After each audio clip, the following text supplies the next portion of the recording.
Well, Suzanne teaches in the religion department at Calvin, and I know a lot more people wanted to be here, but I don't think they decided to brave it out like you all did. So, thank you for being here, and we'll let her get started.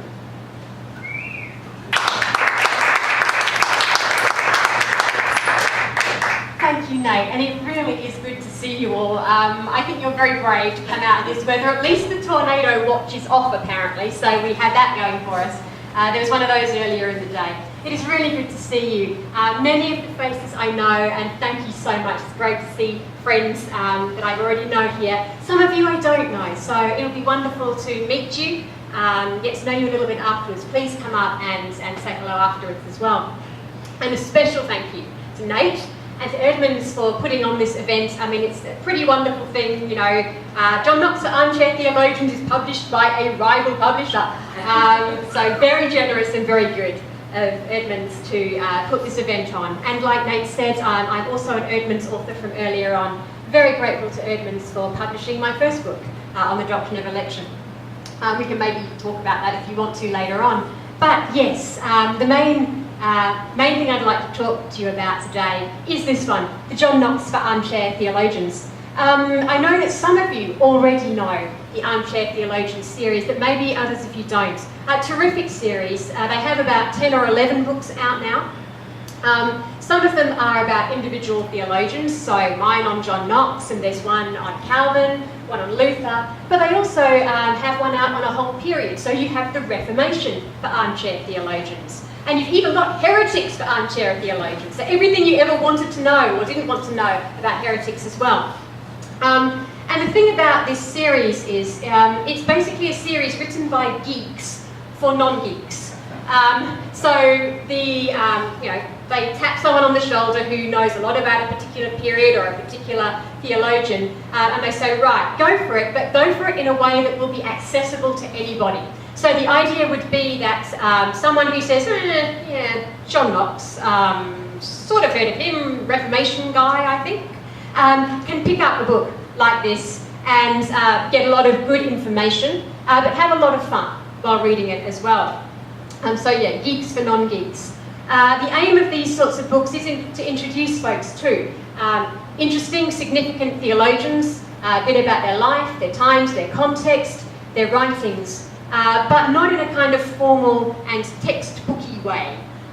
So it's a lot more fun to read, and also, frankly, a lot of fun to write as well. I had a ball writing this, was very, very glad to be asked to do it.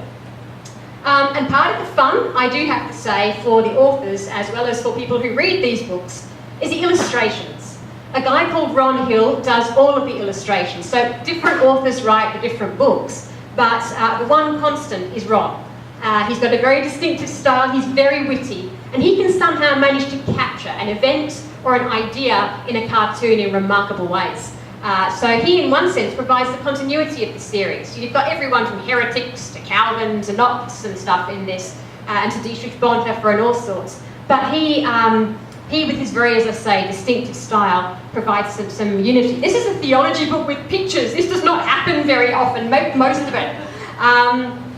And as actually, when I first saw the cover for this, I was amazed. Because if you do ever get around to reading this, you will realise that in one simple picture, you've got Knox here, right? He sat at a table, and yes, he has bread and wine, and yes, that does signify the elements of communion, and there's a sword next to him, and there's a castle in the background. And when you actually know a little bit about Knox and his story and his theology, you realise he has caught like dozens of things about Knox's life and Knox's thinking just in one cover picture. So pretty amazing guy, and very grateful to him for the excellent, witty, lively illustrations that he's done. But John Knox, and why John Knox? I mean, if most of us think of the Reformation period, we think of Luther, and we think of Calvin. They're the names that sort of pop to mind. John Knox, not so much really. Especially not around here, where I was before I came to Grand Rapids, and most of you know me, so you will realise that I'm not from around here. Well, you'll have picked that up anyway by now, I would have thought. I'm not from around here. I spent about 10 years in the United Kingdom before coming to Grand Rapids, and I'm actually an Australian by birth, so that does explain the very funny mix of an accent, right? I'm an Aussie with a lot of English thrown in. We can talk more about me if you want to later. But the thing is, if I were doing this talk in the United Kingdom, especially in Scotland, every single school child would have heard of John Knox. You can't help but, because he played an absolutely central role in not just the sort of theological history of Scotland, but the general history of Scotland during the Reformation period. And although he wasn't quite so prominent in England, he still played enough of a role in the English Reformation for people to have heard of him for that reason as well. So over here, not so well known. Over there, everyone knows his name, and with sort of kind of the same for a lot of famous people from history, everyone thinks they know everything about him. But for most of us, even over here and especially over there, people who have heard of John Knox, what they have is a kind of folklore caricature picture of John Knox. And that goes something like this. John Knox was an angry man who preached an angry God. You have a very famous 19th century painting, so centuries after he died, and it's basically John Knox leaning over a pulpit, pointing, going, "Rah!" Okay, so it's a kind of classic picture of John Knox fulminating from the pulpit. So the impression is angry man, angry God, and also if anybody out there is having some fun, he wants to stop it, because he preached against dancing and stuff, didn't he? Okay, so you've got, there's this picture of a rather grim guy. And then, oh yeah, we remember, didn't he have a whole lot of trouble with a whole load of confusing queens called Mary? And hang on, didn't he make one of them cry? What a big bad bully guy is this? So the folklore picture of John Knox is not as someone you would find, do you really want to meet this guy? Do you really want to read a book about this guy? Well, yes you do, because that is a folklore caricature picture. And one of the reasons I was so delighted to be asked to write this particular book, which is not for experts in the field who know the full picture, but for folks who maybe have just heard a little bit about Knox. One of the reasons I felt, this is a really great opportunity, is I got a little bit of a chance to go behind that kind of a picture of John Knox, to undo the caricature just a little bit. From that picture you would not know, for example, that John Knox was a beloved and caring pastor, both in person and also by letter. There were people who kept John Knox's pastoral letters to them the whole of their lives. And you wouldn't get from that caricature picture either that John Knox hosted a really good party. We know this. John Calvin tells us this. John Calvin tells us that basically dinner invitation to the Knoxes, Mr. and Mrs. Knox's place, you want to accept one. You want one if you can get one. Good company, good food, good conversation. And it actually wasn't just, John Knox and his first wife when they were in Geneva and various parts of Europe too. Later on, when John Knox was in Scotland and his second marriage after his first wife died, again, apparently legendary, they host great parties, the Knoxes. You want a dinner invitation to the Knoxes' place. You don't get that kind of a picture of Knox. The pastor, the gracious host, the one it's fun to be around, from the kind of caricature, angry, shouting guy from the pulpit picture of Knox. So, yes, there is some truth to the caricature, there always is. Okay, that's how the caricatures come about. But what I'm delighted to do in this book is to give a more rounded picture of him. And I have to say, one of my favourite stories about writing this book is I have a wonderful friend who gets a mention in the acknowledgements who really did not like John Knox. And he read this for me in manuscript, and he's not here so I can say this. Those of you who know who he is, don't tell him I mentioned him here. And the thing he said to me once he'd finished reading the manuscript was, well, I guess I kind of dislike John Knox less than I did now. And I thought, yes! If I can get this particular person to say they dislike Knox a bit less than they did, I have done my job. To help us get a more rounded picture of it.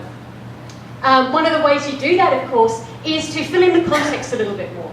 That's one way. But another way is, as I say, to delve into a little bit more of what made him tick as a person.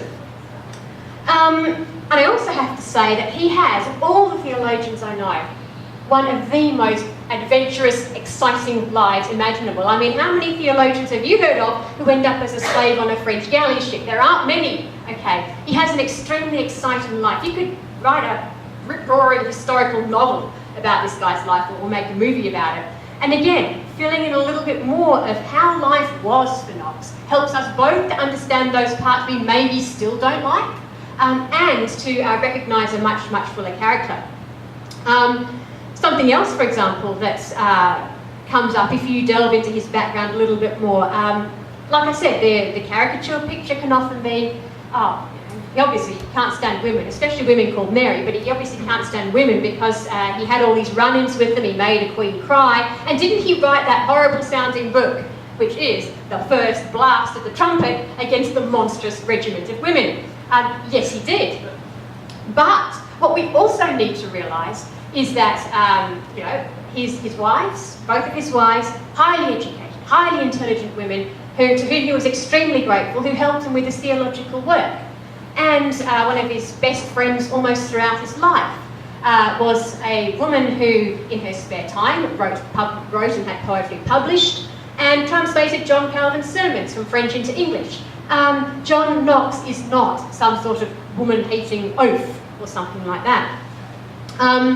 But what I thought might help us most in a sort of remaining time is to give you some snapshots from his life. Because what I do in this book is I tell his life story and I intersperse that with a bit of a discussion of some of the books that he wrote or some of the books that he was most associated with at that particular period in his life.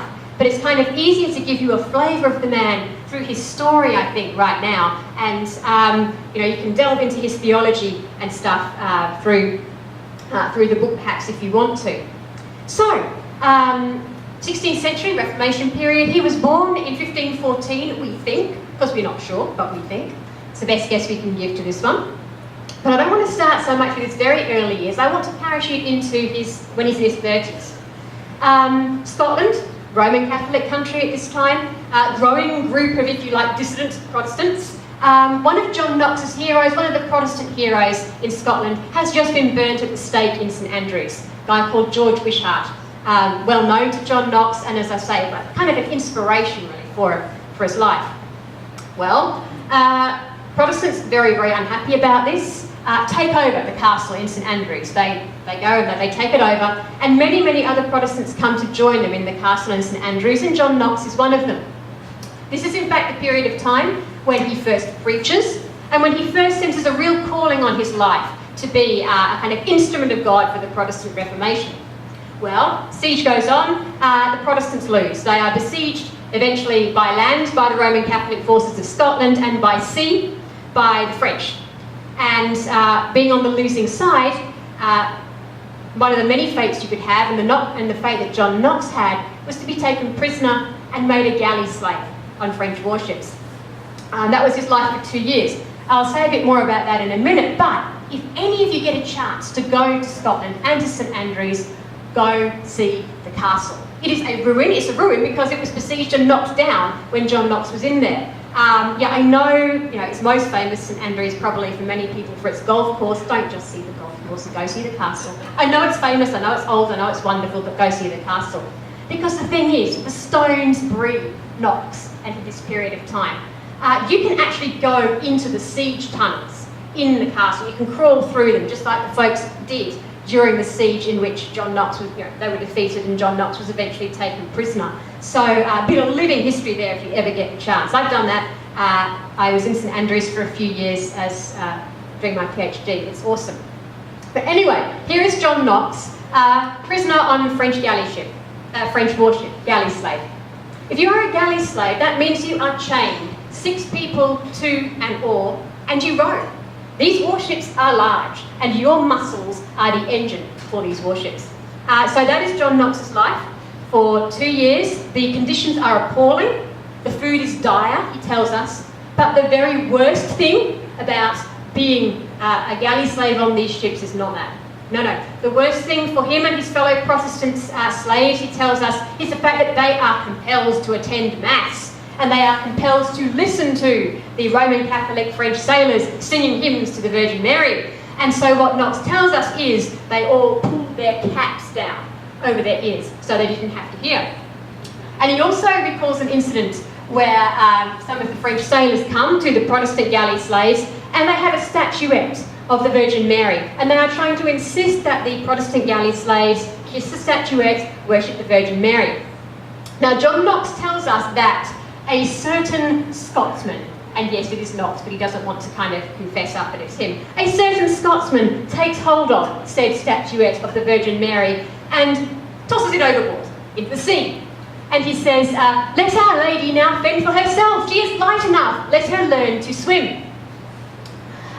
We don't know what punishment Knox got for doing that. I'm sure he was punished rather severely for doing that, but he does say, kind of impishly, at the end of that episode, that the French sailors did not try that one again. So there we go. Knox is 2 years then as a galley slave on this French warship. We don't know why he was let go. He never tells us, and the historians have never found out. But after that, he finds his way to England. England's Reformation, very complicated, right? But when Knox gets there, things are relatively straightforward. We have a Protestant king, Edward VI, Henry VIII's son, on the throne, and he has very, very strongly Protestant advisors. But they have a problem. The problem is most of the rest of the country is not Protestant, and they would like it to be. So what they need, what they really, really need and want, are fiery, passionate Protestant preachers to get out there and preach the Protestant gospel. And along comes John Knox. And they are, yes, we've got one here. So he preaches before the king and the court, and they think, oh yeah, we know what we can do. Send him off to Northumberland, where he is a Protestant preacher in one of the dark corners of the land, as they are called, where they need to hear the Protestant gospel. So he spends time preaching there. He also is preaching quite a deal before the king and the court. John Knox, interesting, one of the most admirable things about him, whether you like or dislike many aspects of his life, is his courage. When John Knox does not like something, he will tell it straight to your face, whether you're a king or anybody else. So, while he's in England, he doesn't really like the slow progress of the English Reformation. He thinks there's far too much Roman Catholic-y type stuff going on. And so he tells the king that to his face, and the king's courtiers in his various sermons. Kings, obviously, at this period of time, not like kings and queens now, kind of figureheads, not even like presidents now. Life and death is in the hands of the monarchs at that period of time, and John Knox is utterly fearless about saying what he thinks to anybody, king, queen, you name it. In fact, at his funeral service, his eulogy, the guy who gave the eulogy said these words about Knox. He said that throughout his life, he neither feared nor flattered any flesh, and I think that's a wonderfully apt description of him. So, he's doing his very strongly Protestant thing in England. Mary Tudor then comes to the throne because Edward VI dies, and Knox has to make an agonising choice. Okay? Mary Tudor, her one major aim during her reign is to restore England to the Roman Catholic fold. And she does that by enacting various laws. She also does that, and this is how she gets her nickname of Bloody Mary, not an excuse to say a naughty word or anything. That is the nickname she was given because she is most famous in folklore for having burnt a large number of Protestants at the stake, around about 300. We should point out straight away that it's not just Roman Catholics doing this kind of thing in this particular period of time, right? Roman Catholics are doing awful things to Protestants. Protestants are doing awful things to Roman Catholics, okay? So it's not a one-way street here. But it obviously leaves people with Knox with a very difficult choice to make. Do you stay? And are you very probably martyred? Because one of the things, for example, that Mary did was to make not attending Roman Catholic Mass an act of treason, and thereby punishable by death. Okay, do you do that? Or do you compromise your conscience and just cross your fingers and partake anyway? Or do you go into exile? Do you leave your home and go into exile? Knox took that choice, but it was an agonised choice for him because he knew that he was leaving behind folks who would probably die for staying behind. So off he goes into exile. Has all sorts of adventures in exile. Not surprisingly, when you are as fierce and as feisty as John Knox, adventure follows you around. He also had contacts with, meetings in person and by letter, all of the famous theologians of the day. He and John Knox and John Calvin were kind of knocking on each other's doors, going to each other's dinner parties and stuff, because a lot of the time John Knox was in Geneva. Not all of the time, but a lot of the time. And I think I'll give you a little glimpse now of a bit of his private life.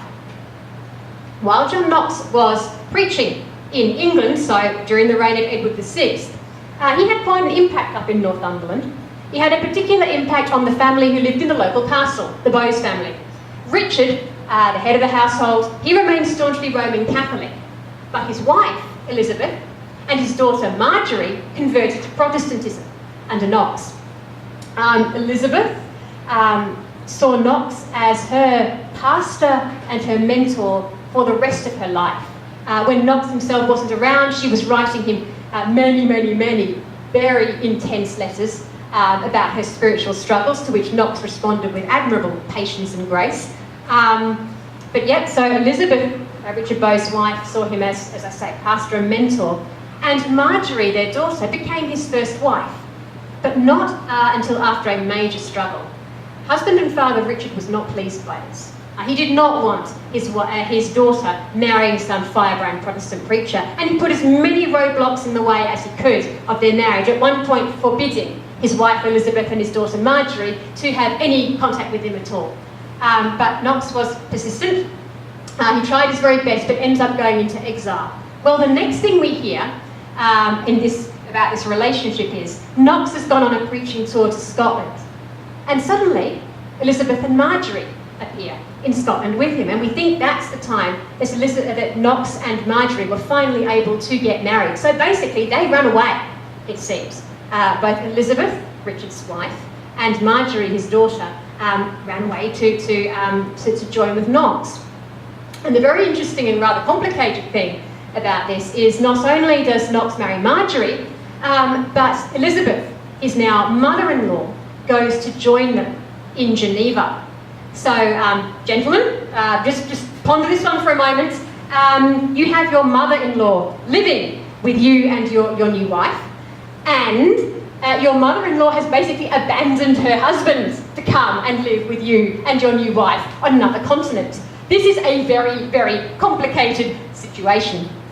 And by all accounts, it seems like Knox, and for that matter, Marjorie and Elizabeth, handled this with wonderful grace. The whole situation, as you can probably imagine, became fodder for the gossip columns, the equivalent of Access Hollywood or whatever. And I suspect that John Knox did not like mother-in-law jokes, okay?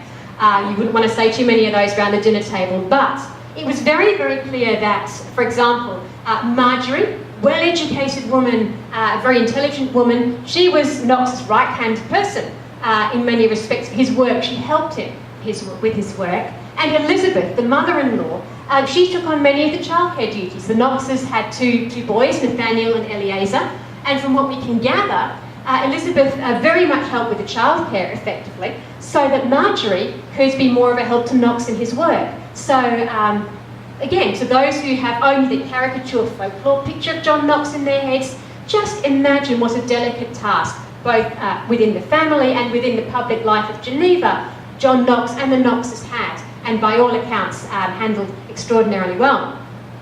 So, Knox has been in exile. There are rumblings, there are Protestant rumblings in Scotland seeking to at least allow Protestantism to find a place in what was then a Roman Catholic country.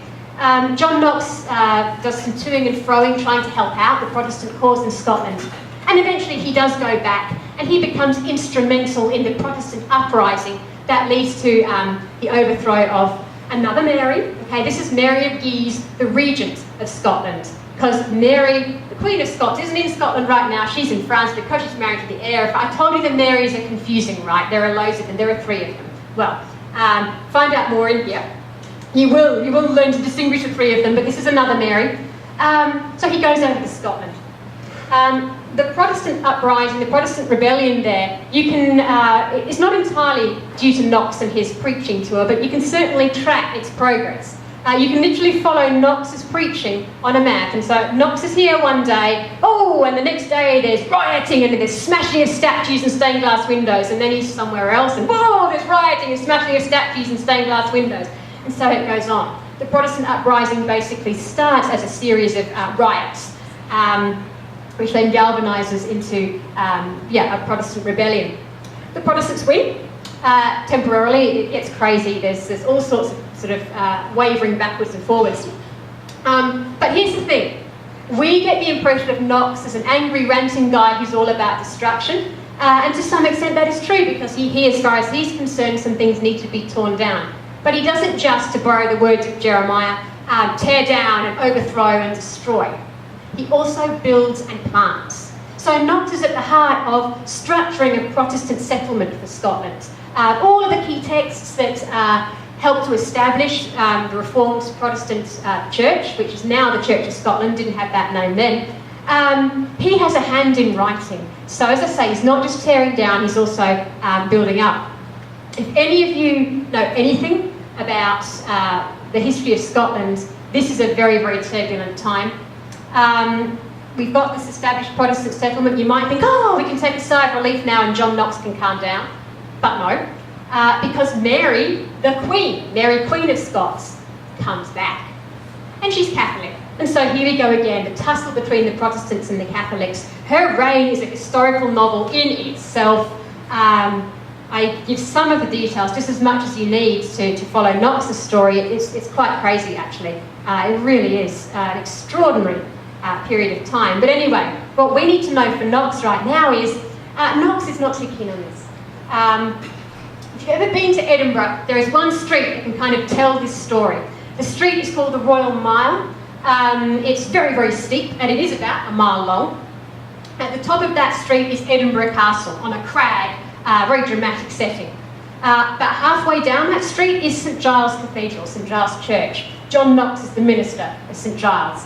At the bottom of that street is Holyrood Palace. Holyrood Palace is where the monarch lives, so where Mary Queen of Scots lives. So there she is, living at the bottom of the street. And as a Roman Catholic, she is celebrating Mass in the Palace Chapel. And lots of people are going to celebrate Mass with her.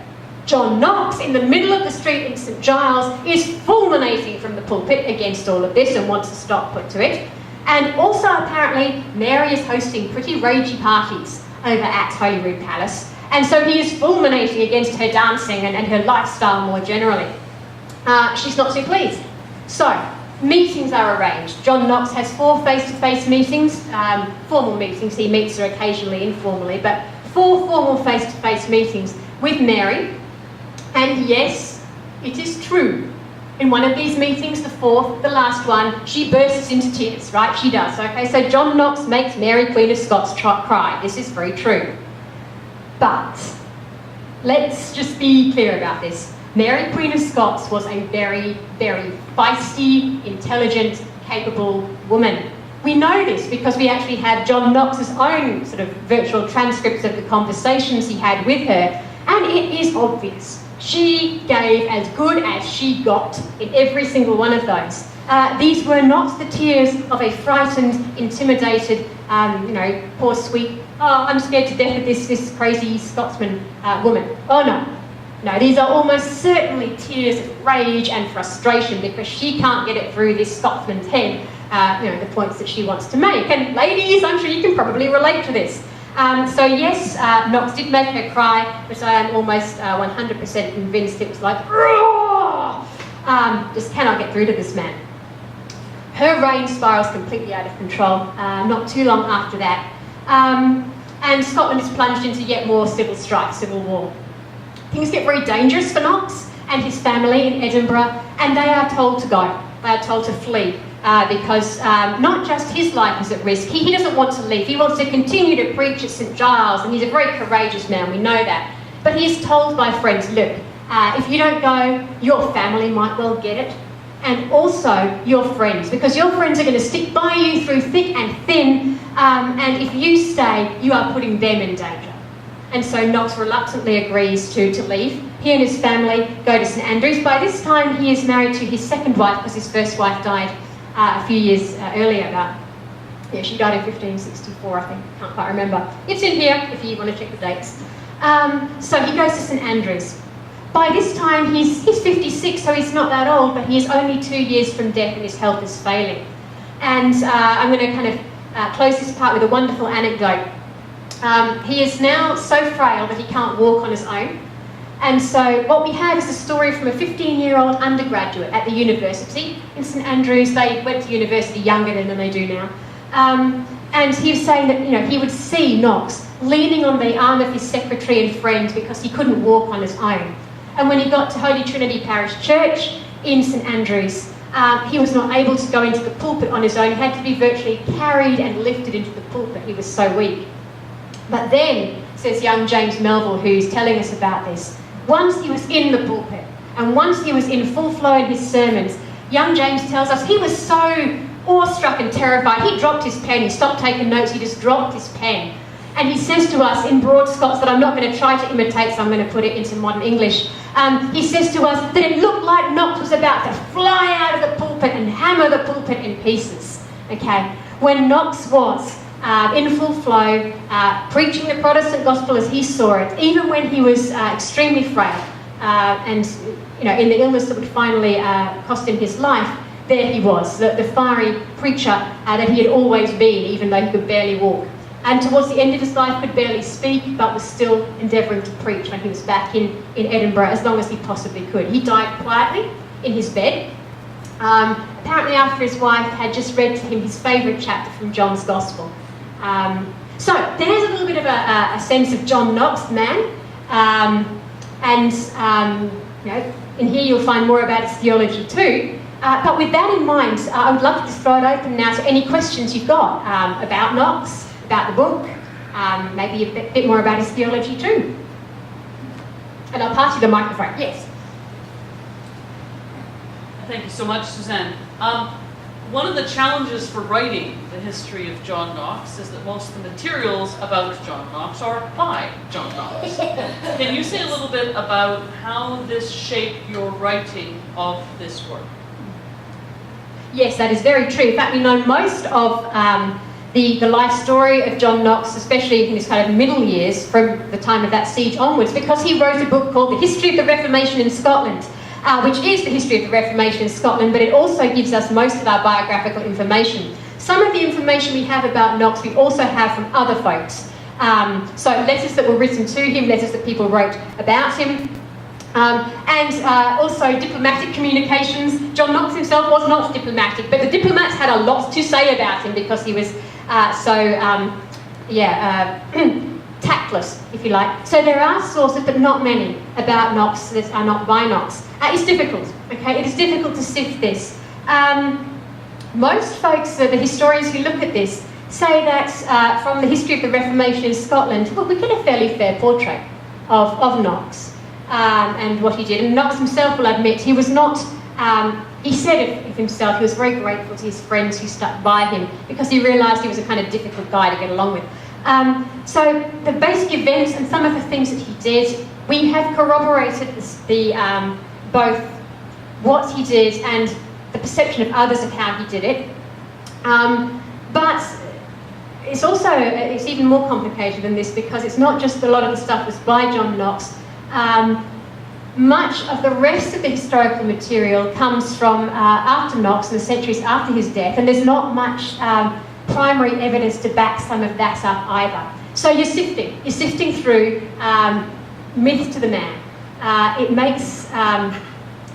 makes writing his life story at some points quite tentative. We don't even know when he was born, right? But we can get a fair picture, I think, a fair picture of who he was and what he did from the various sources that we've got. And yes? What kind of connections did he have with the other reformers like Calvin? Great question, thank you. Someone like Calvin, when he was in exile on the continent, in Europe especially, he was mostly in Geneva, sometimes in Frankfurt, and he had a lot of conversations in person and by letter. The main reason he wanted to be in touch with them was actually what we today call theology and politics, how to blend those two together.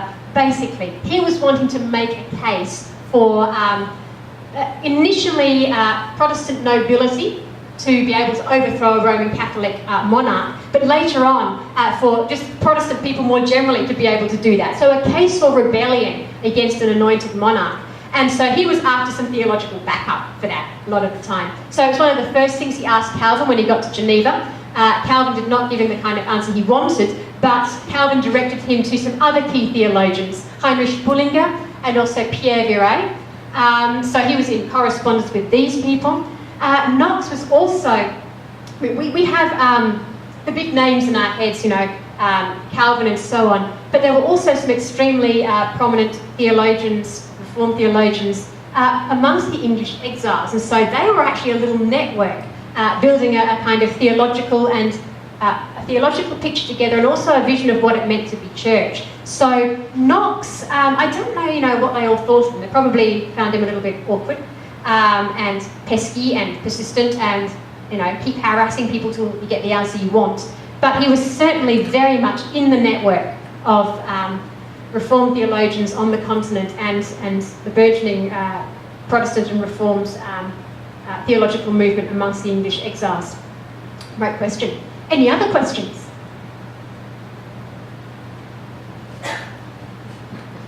Good. Well, in that case, thank you so much for coming out, and I'm going to be around, so if you've got some questions like you don't want to ask in front of everybody, come and talk. I would love to.